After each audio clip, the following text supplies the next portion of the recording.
मोहतरमा मैडम शगुफ्ता जुमानी साहिबा पाकिस्तान की एक जानी पहचानी सियासी शख्सियत।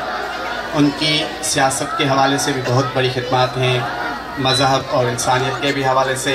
मैं मोहतरम सैयद मेहरबान निशा शमसी साहब को गुजारिश करूँगा कि मैडम को शमसी अवार्ड 2020 का पेश करेंगे।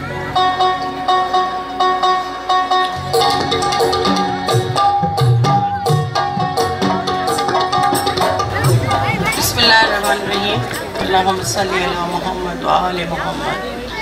अॼु मां पंहिंजो पाण खे इलाही ख़ुशनसीब ऐं तमामु हिकिड़ो मोतबर हस्ती सम्झां थी, इन करे जो मां अॼु जिन सादातनि जी दावत ते हिते आई आहियां ऐं जंहिं जीजीअ जे ॾिहाड़े ते मूंखे हिते घुरायो वियो आहे, इहो अॼु जो ॾींहुं मुंहिंजे लाइ इंतिहाई ख़ुशी जो ऐं इज़त भरियो ॾींहुं आहे। अलाह अव्हांखे ख़ुशि रखे, आबाद रखे। मूं वटि लफ़्ज़ कोन्हनि। मुंहिंजो अदा भाउ जाम साहिबु हिते हींअर कुझु अदा महिरबान जे एज़ाज़ में कुझु लफ़्ज़ ॻाल्हाए वियो ऐं मां उहो ॿुधो आहे पे, पर यकीनन इहे इज़तूं, इहे मक़ाम हर कंहिंखे कोन मिलंदा आहिनि। जिन जा नसीब जाॻियल हूंदा आहिनि, जिन ते मथे जूं कुवतूं राज़ी हूंदियूं आहिनि, उन्हनि खे इहे मक़ाम मिलंदा आहिनि। जंहिं मां अंदरि जॾहिं हाज़िरी ते वियमि त मां जॾहिं शुजरो ॾिठो त मुंहिंजे अखियुनि में लुड़क अची विया त असीं ख़ुशनसीब माण्हू आहियूं। अदा हीअ सिर्फ़ु अहले तशी ऐं अहले सुन्नत जो मसइलो कोन्हे, हीअ असां सभी मुस्लमाननि जो मसइलो आहे। अली अली करणु हर मुस्लमान जो फ़र्ज़ु आहे। जंहिं अली खे न मञियो, जे अली जो नारो न आयो, ऐं सम्झां थी उहो मुसलमान ई कोन्हे।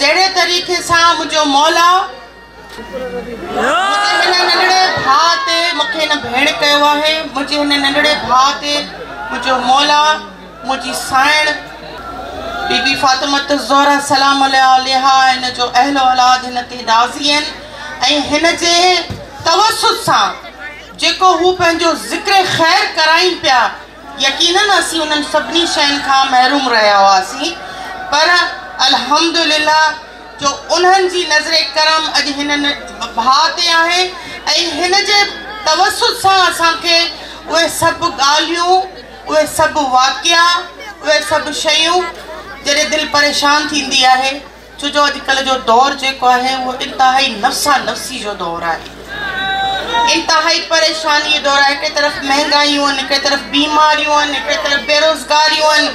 हर इंसान पंहिंजे घर में कंहिं न कंहिं मसइले में उलझियल आहे।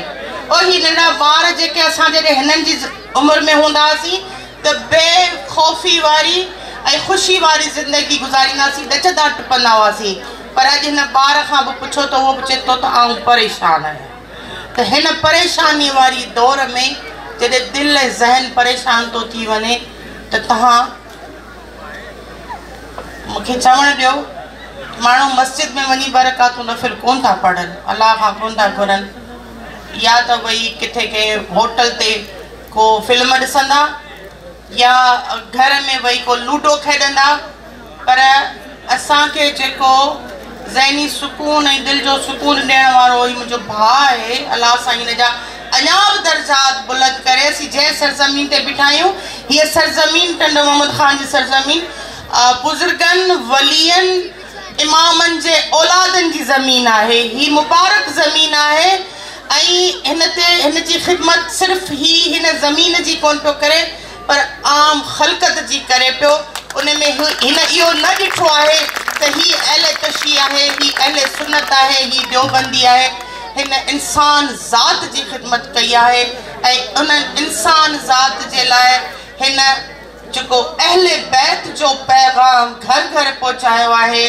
त मां हिन जी साइण जे साम्हूं बि हिननि खे मुबारकबाद ॾियां थी त ही वॾनि जी दुआऊं आहिनि तव्हांखे, जो तव्हां अहले बैत जो ज़िक्र करे माण्हुनि जे दिलनि खे ऐं ज़हननि खे सुकून बख़्शियो आहे।